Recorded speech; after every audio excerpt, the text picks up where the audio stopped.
So Andrew, if I gave you £500 million worth of capital, who are the people, what property, in which place would you look to allocate that capital?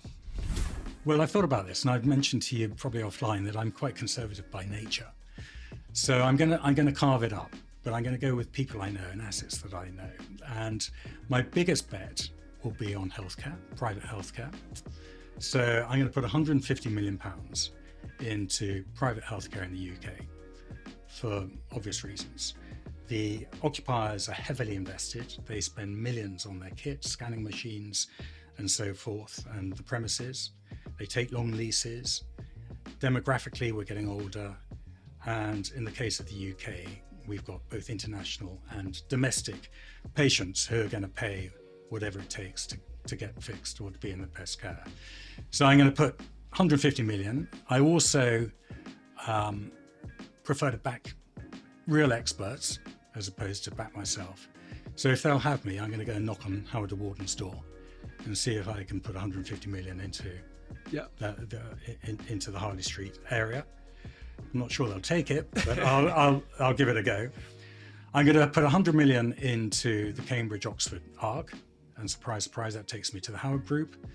I think by backing specialist teams who have long-term relationships with the local infrastructure, the local educational establishments and so forth, gives one an advantage, and there's outsized growth to be had there. A mixture of an established investment portfolio, perhaps a bit of development, and that might be co-investing with the Howard Group or going into new investments with them.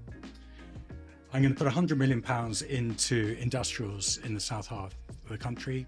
Again, a good thematic sector, backing Taurus and Michael Gibbons. So he's developing best-in-class buildings, institutional standard, and I think there's a great opportunity there. I'm going to put 100 million into multi-let industrials. Toby Dean and his team at Clipstone, brilliant at asset managing, squeezing the pips, very dynamic, and there's growth. There's very good growth there, but you're not just dependent on uplifts every 5 years. You're working the income all the time. And last but not least, I'm going to take a bit of a punt on offices.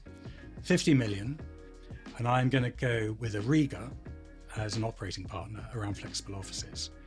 And a Riga or other service office providers, best in class, can have a absolutely transformational impact on buildings, particularly office buildings.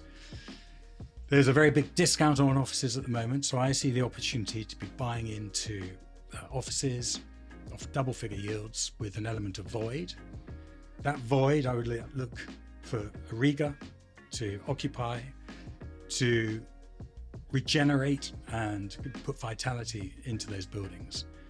And I think with £50 million, I could get, there's good potential for outsized returns, buying off very attractive entry prices, but with an operating partner who's going to help transform those buildings. So there you have it, 500 million.